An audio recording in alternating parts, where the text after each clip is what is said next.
Hello everyone. We'd like to welcome everybody to this joint webinar provided by Vicinity Manufacturing and Panatrack. Today we're presenting an informative session on barcode-based inventory management within Dynamics GP that is also tightly integrated with the Vicinity Manufacturing product. In just a moment, I will introduce Brooke Webb from Vicinity Manufacturing and Pam Burnham from Panatrack to teach us how gaining confidence in your inventory numbers is crucial to the success of the manufacturing process and easier than you may think. First, I'd like to ask you to consider for a quick moment whether you really trust your inventory numbers, or are you suffering from some of the telltale inventory control issues, which might include back orders, delayed shipments, downtime or production delays due to inventory shortages, inaccurate or missing lot tracking. All of these are common pain points for companies that could benefit from tighter inventory control through the use of a barcode-based warehouse management system. We'll demonstrate how real-time recording of transactions will provide you with an inventory status within Dynamics GP that you can rely on as accurate. Towards the end of this presentation, and as time allows, we'll answer questions that you pose in the chat window of your webinar software. Please submit your questions through that interface, and we'll present these to Pam and Brooke for them to answer at the end of the presentation. You can, of course, type these in at any time, and I'll be queuing these up for them to answer. At this time, I'd like to present Brooke Webb from Vicinity Manufacturing. Brooke is Vicinity's Director of Sales and Marketing. Hi, Brooke. Hi, Mike. Thanks for having us today. And thank you all for being here with us. I know your time is busy, and I really appreciate it. Many of you are already somewhat familiar with Panatrack, as they have sponsored several of our past focus events and worked together with us on many of our clients. They're our go-to choice for adding barcode inventory and asset control in Dynamics GP. Their solution is well integrated across the GP community, as powerful and cost-effective. I think today's webinar will show you why. Many of you that are using Vicinity to track production would likely agree that successfully scheduling and producing your products is dependent upon having accurate and up-to-date inventory numbers. That's why barcoded inventory management comes into play. You rely on accurate and timely visibility to your inventory in order to make your products. The questions you need to answer are, how much raw material do I have on hand? Do I have enough finished product to fulfill current orders? Where is my inventory located? Hopefully today you will learn how Panatrack can help you get the answers to all these questions. We're happy to recommend Panatrack to our customers.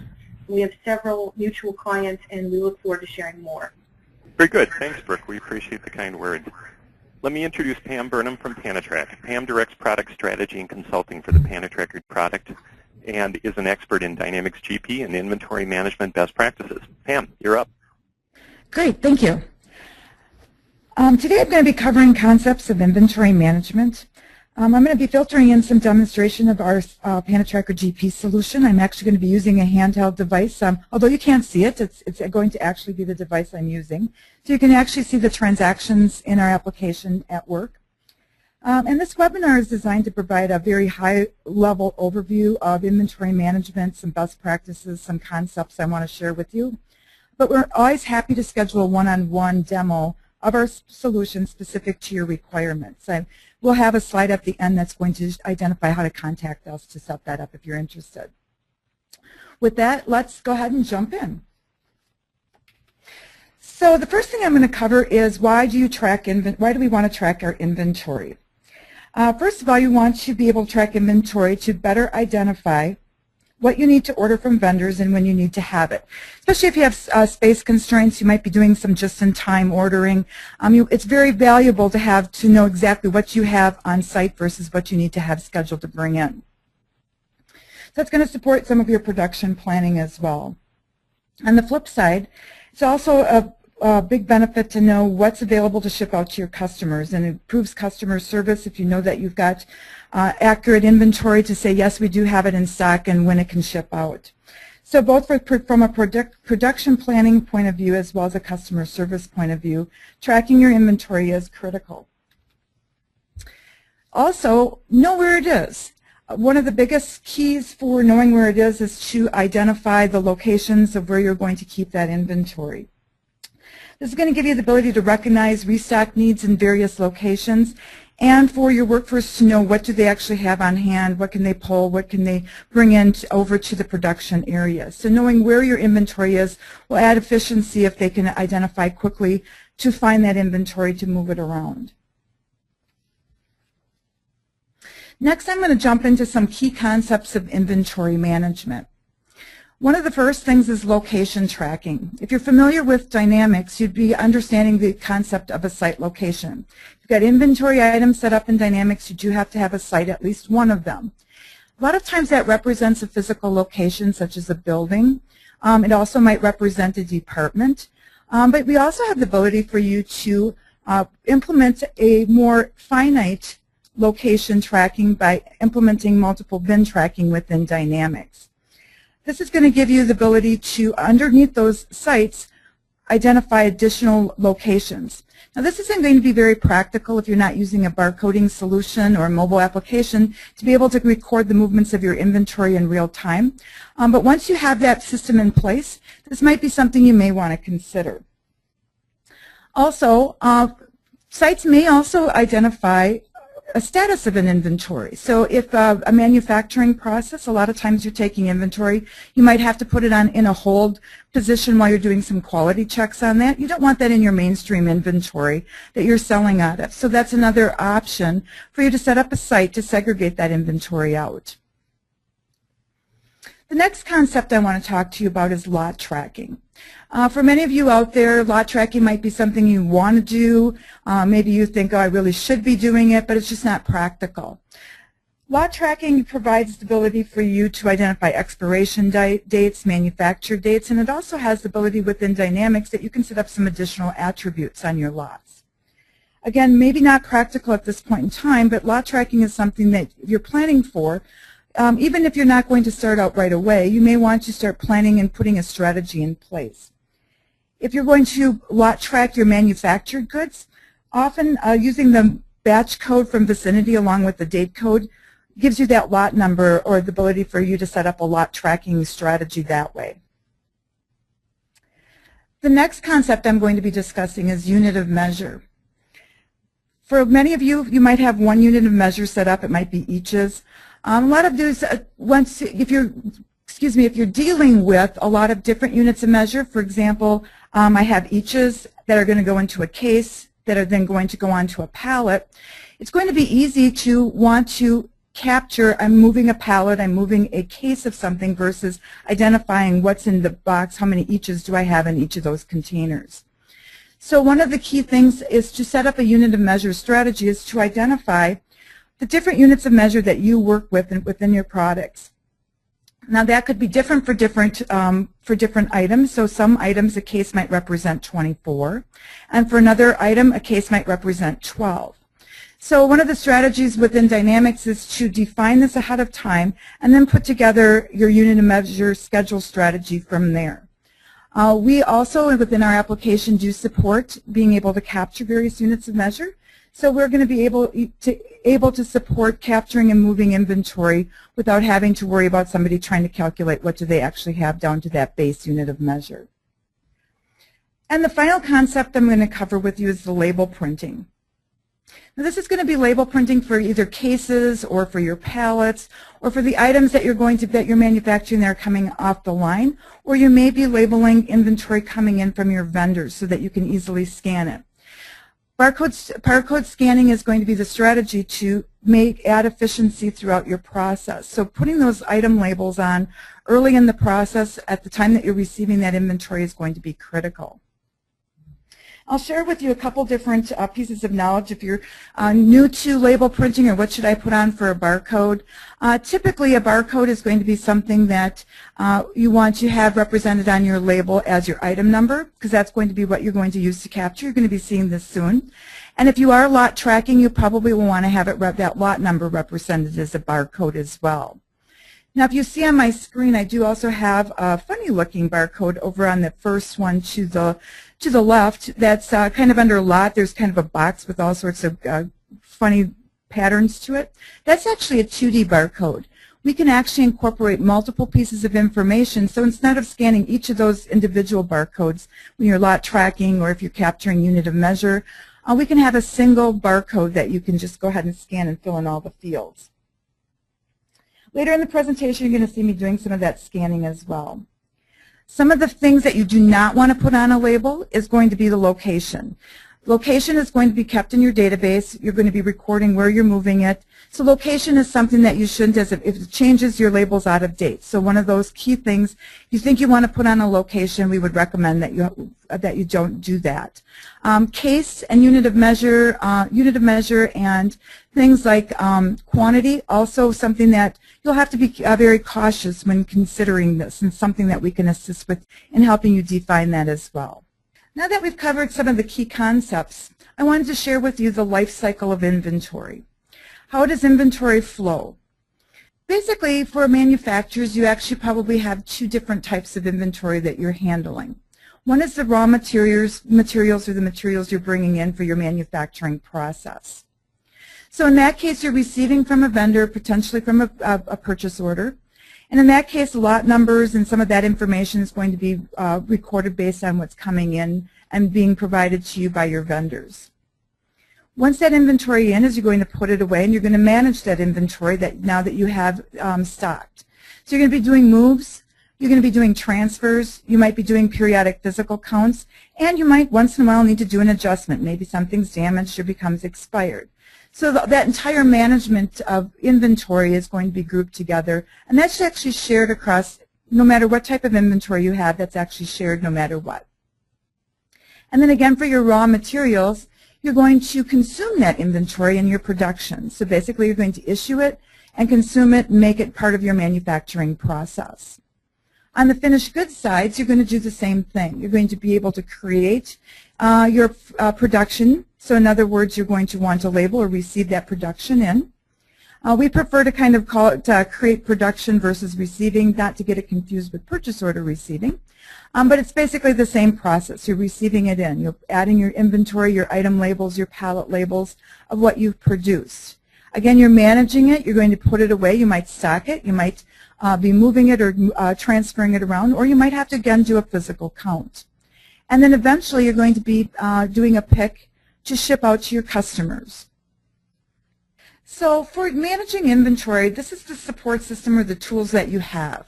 So Microsoft Dynamics GP is the business solution that manages your financials, your inventory, and your operations. Now, many of you might only be familiar with Dynamics as a financial tracking system.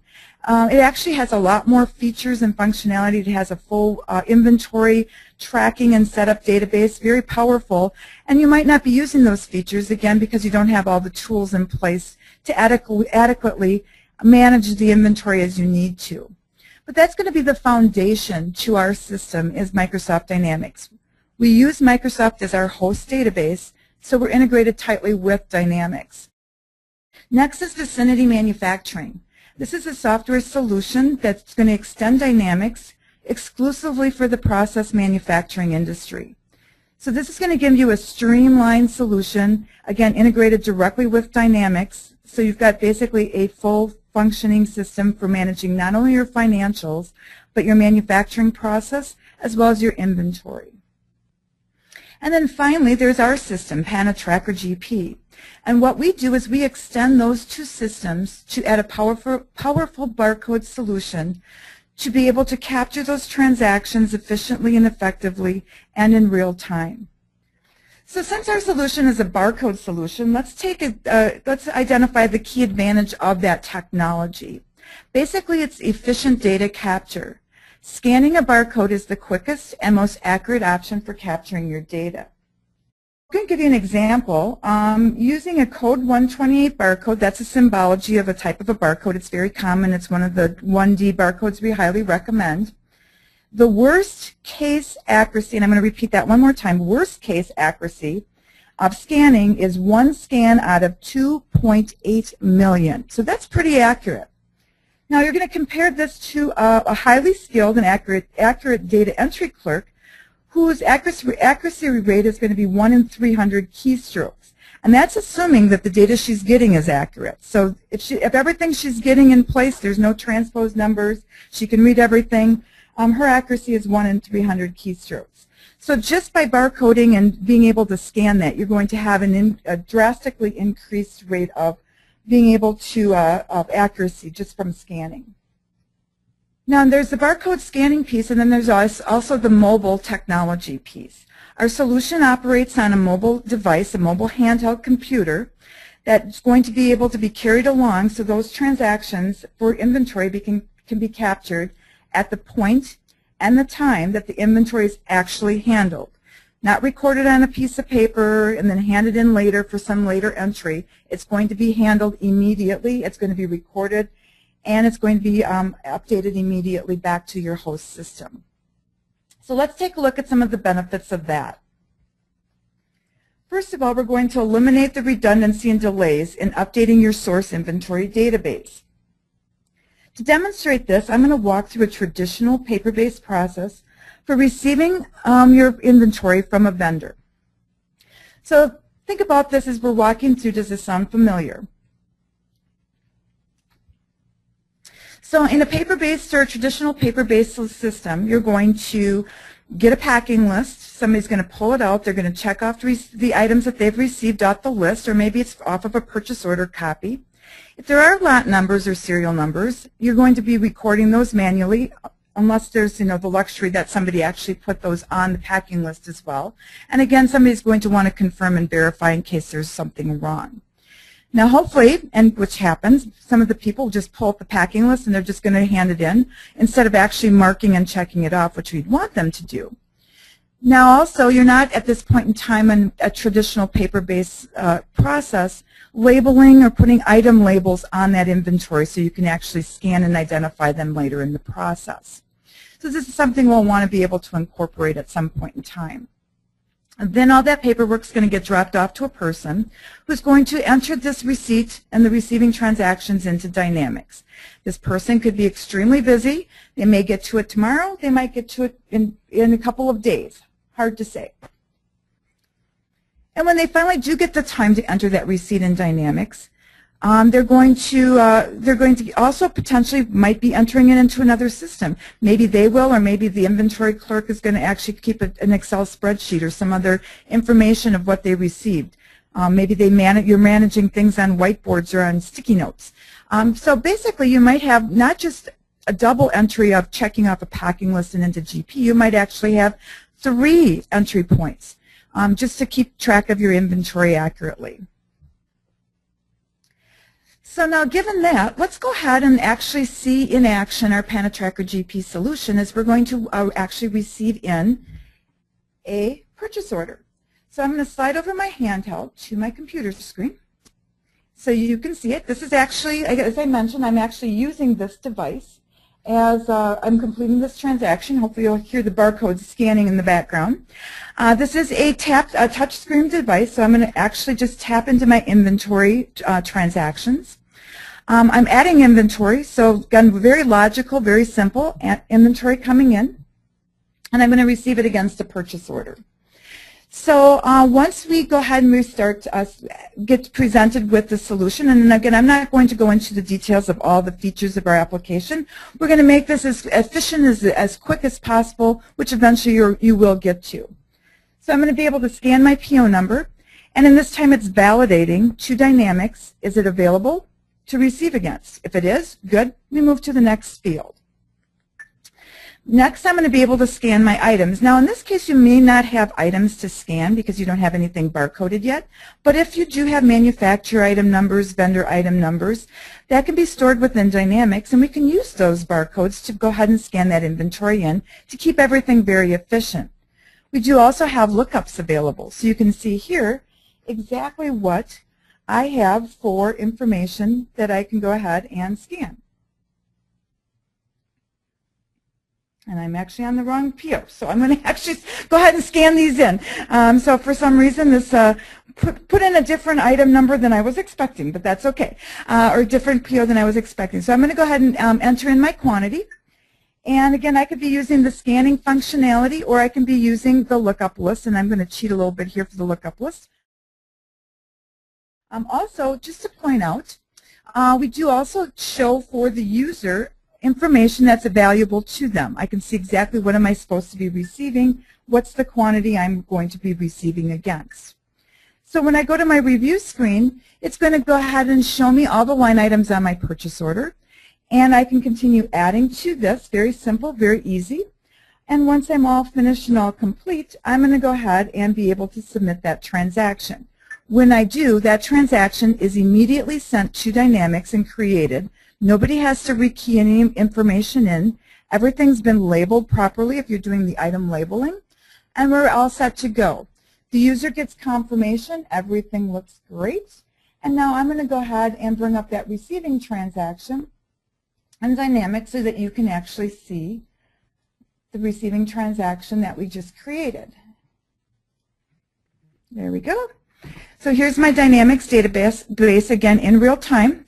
And I'm going to go ahead and bring up that receiving transaction. You can see the number that I'm seeing here. And we'll be able to pull that up.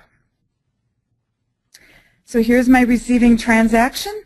The two items that I went ahead and received. Again, if I had lot tracked inventory, it would have prompted me for lot information. If it was serial tracked inventory, I would have prompted me for serial information. I could add as many items as on the purchase order.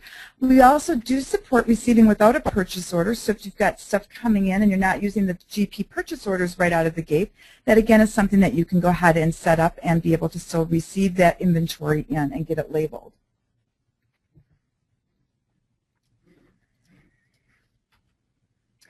So the next benefit I want to talk to you about is the real-time validation. So in this case, we're going to go ahead and we're going to be showing you another transaction in a minute. But by scanning your inventory and capturing your transaction when you actually touch the inventory, you'll get immediate validation. You saw that when I scanned that PO number, it just went ahead and moved me to the next field. I'm going to actually try to make some major mistakes on my next transaction so you can see that we're going to stop the user from making mistakes right away up front. Also, because we're recording the transaction immediately and we're having that validation right up front, again, you're not going to have to worry about the poor person that's going to have to look at the paperwork that's coming in. If I recorded it on a production log and I was writing down my lot numbers and somebody doesn't have very good handwriting, I don't have to worry about, well, was that a 6 or was that an 8? Or the person entering that order or that information into Dynamics getting off and transposing information or transposing numbers. So again, we're going to go ahead and I'm going to jump over to my handheld one more time. Oops, got a little head on my buttons here. And we're going to actually do an inventory from the manufacturing side. We're going to do an issue of our inventory. And we're going to be able to see how that works. Again, you'll see the very simplistic interface of our solution. And it's going to give you the ability to scan information. And again, we also have lookups. You saw that on my purchase order where I was looking up inventory items. So we don't always expect that you have items or information to scan. So we do give also the ability for you to go ahead and select information from the lookup lists. Also, we have the ability to do some defaulting. So you can see my site just automatically defaulted. We knew that this is what the default settings were as part of our configuration setup.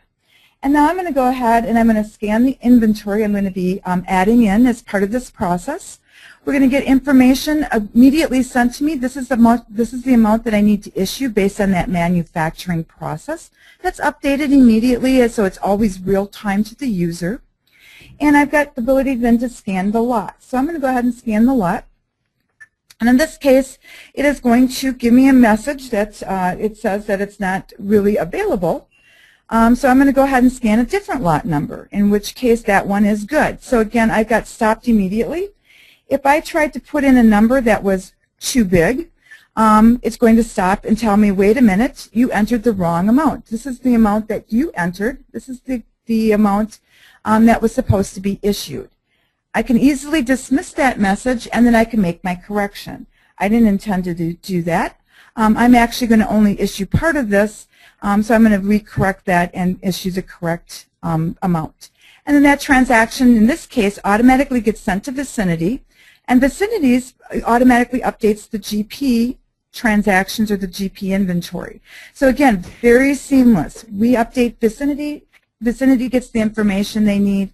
They send the inventory updates to Dynamics, all as a seamless one single point of entry without having to go through multiple interfaces to handle that. So now the next benefit I'm going to be talking to you about is going to be critical information to the person that's actually handling the inventory. We saw this in a couple different spots. How much do I actually have? Where is it currently located? Where should I go to pick something? Do I have enough inventory here? And again, everything is validated immediately up front. All that information, again, is going to be something the user really can't make a mistake. So in this case, we're going to be walking through an order picking process on the handheld.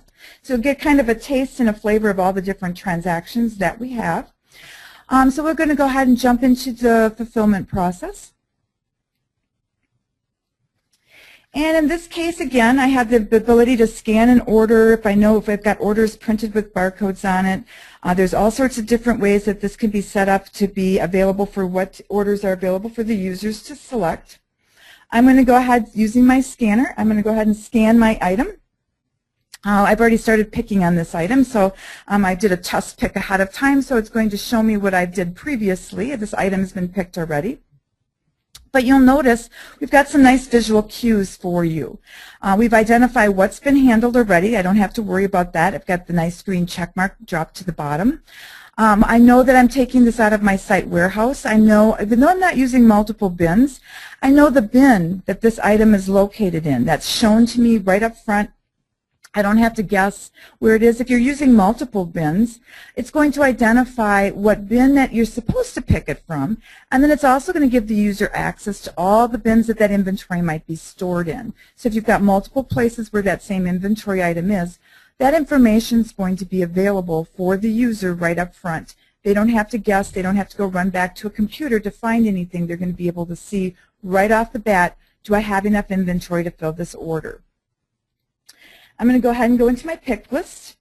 And again, it's going to show me that I've got my bin. So it's again going to give me that information that this is the bin I need to go to. Currently, I don't have anything picked. The unit of measure, we talked briefly about the unit of measure at the start of this. So again, we have the ability for somebody to select different units of measure. I have mine made really simple. I'm just going to tell the user this is the unit of measure you're picking in. But we do have that option that you can have access to unit of measure. So if you were grabbing a pallet or if you were grabbing something other than what the designated order said, you can go ahead and do so. We'll translate and update the order pick based on that translation for what was actually picked. We have that validation. I want to validate that I'm picking the right item. Again, if I'm picking the wrong item, I'm going to be told, wait a minute, this doesn't match what you said you're picking. So again, we're going to be able to give that confirmation so somebody can't make a mistake. You can't pick something incorrectly. I'm going to go ahead and enter in my quantity. Again, I've kept this very simple. We've got a lot of features around shipping, a lot of additional functionality. I can go, if I have this set in bin order, so that's another feature we have. I can just go to my next item. I can again scan that item. And, oh, wrong one again. See, I make a mistake. I can go ahead and enter in my quantity again. And then once I know that everything's been picked, I come back to my pick list. Everything looks good. I can go ahead then and submit this. Now, if these items were lot tracked, we have validations to make sure somebody isn't picking something that's going to expire soon. Configuration settings that allow you to set that. We also have the ability to access what lot should I be picking for this customer. What is my oldest inventory or the soonest to expire? So we can give all that information available right on the handheld for the user to be able to access, to validate against, without having to go back again to a computer or doing something incorrectly. So one more time, I just go ahead and submit this, and it's going to update the order pick in Dynamics. Again, if you do have lot tracked inventory, it's going to identify what lot numbers were actually picked. You no longer do you have to worry about just having them randomly assigned and hope that your inventory somewhere down the line will all sync up. You can actually be scanning and verifying you're picking the correct lots, or that you're going to be picking, these are the lots that were actually picked for that particular customer. So I'm going to return back to the life cycle of inventory. I know we just touched on a very few transactions for you here. We're just trying to keep everything in kind of a very short format for you, just to kind of give you a taste of the functionality that you do have available for you. But I wanted to show you this slide one more time and translate that into what our solution does offer for you. So as you can see, the raw materials and the finished goods, we have the receiving functionality, the managing of the stock, that's the moves and the transfers, the physical counts, the adjustments where you might be taking things out periodically for damaged or for expired inventory. Your relieving of inventory, whether you're using that, consuming it in your production process, or if you're picking it to ship out to a customer. That's going to be all of the life of that inventory. And within our application, the PanaTracker solution, we cover all of those touch points for you, plus even more. So we have the ability to receive against the purchase order. We have the ability to do your site transfers, your bin moves, your stock counts, your physical counts, your adjustment transactions. We have the ability to do the manufacturing process, where we can record receiving of the finished goods inventory, including the labeling, doing the barcode labels, whether it's on pallets or cases. The issuing of inventory to the production process, so you're capturing what was actually issued to that process. And then the full order fulfillment functionality. We saw just the order fulfillment, and as I mentioned, we do have a full suite of functionality that supports that, including the ability to build pallets, to print labels for your pallets at that point in time, to correlate tracking information back to the orders that were picked, or the shipping boxes that you're picking, or the pallets that you're picking. So this entire suite of solutions is available for you to be able to utilize. We do offer it in modules. So if you want to start out basic receiving and just moving around the inventory, your inventory around, completing adjustments and doing physical inventory, you certainly can do that and build from there. All of our transactions have a nice, simple user interface that you saw. Very simple. You saw very little information that we have to capture. Most of it's scanning once your inventory is labeled. I'm scanning an item. I'm scanning the lot number. You could add even more efficiency with that 2D barcode with a single scan. I'm entering in a quantity. So there isn't a lot of information that the user has to capture, so they can capture those transactions a lot quicker than recording them on a piece of paper. So now, again, just we have a brief time that I got done, pretty good time. I want to open this up for questions. We certainly can address, we have plenty of time to answer any questions. If anybody wants to see more specifically something, we can cycle around and do that as well. I certainly want to thank you for your time. I know it's valuable, and we certainly do appreciate that you spent a little time with us. If you do want to have a more one-on-one demo with us, we'd be happy to schedule that with you. In that case, we do talk with you ahead of time, get understanding how your process works, so we can tailor that, so we can walk through the process with you and identify all the key things that you need to want to implement. So if you're looking for lot tracking, we can talk to you specifically and show you more functionality around lot tracking. Same with unit of measures. If you've got questions about how do I set up, or what's the proper way of setting up unit of measure schedules, this is all things that we can deal with you on a one-to-one demo. I'd be happy to get that scheduled, so certainly contact us in that case. I'm going to kick this back then to Mike that will then do the wrap-up, or if there's some additional questions, I'll be popping back in again. Thank you so much. Thanks, Pam. We do have some questions. Some of these I can field on my own. One question is, will these slides be available for download? Sure. If you find that there's some value on these slides, we'll follow up with both the slides, and we've also recorded the webinar today. So once we once we do a little bit of editing on that, I think we can make that available as well should you wish to watch it again or share it with any colleagues. That's the first question. The second question I think I can also field as well too. One of the questions was, do the handheld devices work and communicate with the system when used inside of freezers with metal walls, floors, and ceilings? Which is a very good question. Metal always presents a challenge as it relates to wireless devices. Depending on the size of the freezer, what typically is done is if it's a walk-in or a drive-in freezer and you want to be able to do communication in there, what often is done is that an access point antenna and only the antenna is put inside there, and it's usually through a small hole on the outside. There is also freezer-grade access points that you can put in there, but basically what that does is it's a certain access point where the antenna will do well inside of the freezer, and then you never do lose any communication with that. So that is that question. We do have another question as well. When the information is submitted via the handheld Panatrack device, does the information stay in the program it was sent to so that it can be reviewed and then posted? Pam, do you want to answer that one? Handheld stayed in the device, does the information stay in the program it was sent to so that it can be reviewed, then posted? I think obviously there is the posting, or there is the review that's done on the screen itself, but also the ability to see it in GP and then post it there. Would you not agree? Yes, that's correct. Our transactions, when we submit the transactions, they're submitted to Dynamics. They're set in a batch in Dynamics. Therefore, you do have the ability to review those transactions before you actually post them or commit them. Many of our customers do like to have that functionality available to be able to still see them so they can kind of get a trust for the people that are recording it out in the workforce or out on the floor, get that trust built up first. And then you can actually automate that as well with an automated posting solution that provides the ability for transactions to automatically then post automatically as soon as they hit. The advantage of that solution is that you can pick and choose which transactions you'd like to set that up on. So receiving might be one that you want to get automated and submitted right away and then automatically posted. But adjustments, you might want to have another look at those.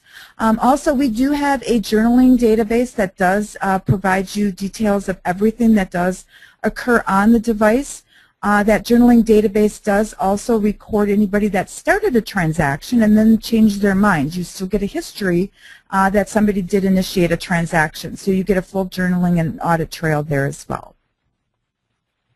Great, thanks.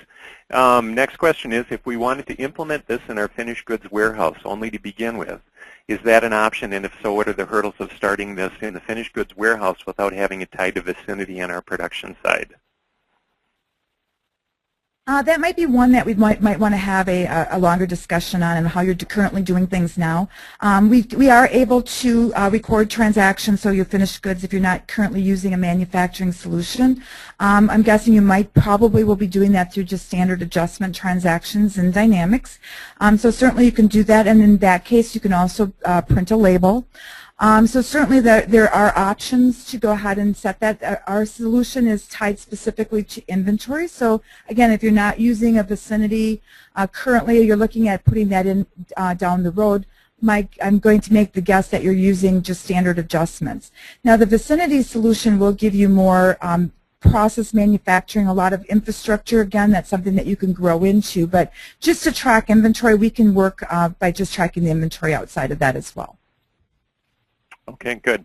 A question related to what is the maximum number of users. That one I can take if you'd like. Always an interesting question for us is we have such a wide range of numbers of users in play. We have a number of companies that are using 1 or 2 handhelds, and we also have companies that are pressing upwards towards 100 units on there. So the nice thing about our solution is that we purposely built it to be scalable and affordable. So the basic story there is that you can not only have dozens or even 100 or more users on the system, but should you also have a distributed environment where you've got, say, a centralized server or even a hosted server, hosted either through the cloud or hosted by your corporate headquarters with remote facilities, you're also able to do that as it is network friendly as well. So hopefully that gives you an answer to that question. just in case for clarification, our solution, we do license by device, not by the number of users. So if you have users that are going to share the device, you can have users log in and log out. That setup is within our application on our side, and our licensing is device level and not user level. That's a great point. Thanks. Do you have any bakeries using the handhelds? And if so, are there any problems with the handhelds and the flour? Pam, I'm not sure. I think we do have one or two bakeries using the handhelds. Would you agree? There shouldn't be any problems. I'll give you that question in a second. Yep. And then were there any problems with the handhelds and the flour? I'll say that typically no, there wouldn't be. The device, the picture that the handheld that Pam was using in the demonstration there was a Motorola 9500, and that's what they call an IP64 rating, which is safe usually against dust and moisture. So you shouldn't have any dust issues that would create a problem with that. There are, of course, other devices differently suited for different environments. So dust, flour, moisture is something that can typically usually not create a problem for these devices. You could also purchase protective boots and things for these devices as well if you're kind of worried about that. But we've got these devices working in a lot of different environments, many of them dirty and moist environments, and we haven't had any issues reported to us that they were a problem. We have a question that says, how many Vicinity and GP licenses does each device consume? That's a good question, and it's an even better answer. Pam, you want to take that one? 0. Yay, 0. Yay. We use Microsoft's just to elaborate, we do use Microsoft's eConnect. You do have to have eConnect set up. However, you do not have to purchase anything from Microsoft. You simply have to have their install complete so that we can use the runtime as a runtime version, but we do not require a GP user license. Right, and then just to point out, if you are using a Vicinity integration, obviously you'll need to have the Vicinity licenses for that. But we do not consume one of those Vicinity licenses in order to do that. So you'll be using the Vicinity license for all the Vicinity magic and not for the barcode scanning part of it. And I think this looks like it might be our last question, unless I see something else flying in here. How long does it take to implement a solution like this? That one is always a tough response because it's all going to be a lot of factors go into how soon can we get somebody up and running. So best case scenario, you're currently using Vicinity, you're currently using GP, you've got everything all set up the way that you like and that you want. Even if you're kind of considering changes, it works now. We can actually have you implemented very quickly. Typically, we like to have about kind of recommend allowing for 2 weeks just so we can get hardware shipped and make sure that we've got everything coordinated and the prerequisites are up. Our actual install of the software to your server and to your devices is only a few hours. And then also it will depend upon your training. So we do also offer on-site training as well as we do web training. So we can, depending upon how you want to set it up, it could be anywhere. We've done it as quick as a couple of days, and I'd say on average we like to have, just for, again, scheduling purposes, 2 to 3 weeks. Very good. That seems to conclude the questions that I have. If anybody else has any additional questions, we'd certainly invite you to submit them to sales@panatrack.com or to also submit them to Brooke as well at Vicinity, or any one of the fine people over in that organization as well too. I'd like to thank Pam Burnham from Panatrack and Brooke Webb from Vicinity Manufacturing for their participation today. If the webinar piqued your interest in either product, we'd love to hear from you and arrange some time together for a one-on-one opportunity to learn more about you and your processes, or to explore some of the features that were briefly covered today. On your screen is the contact information. Please feel free to drop us a note or a call, and we'd also welcome your feedback, both positive and negative, on the presentation today, as both our team and our software gets better with your input. That's all we have. We'd like to thank everybody for showing up, and we hope to speak to you soon. Thanks very much.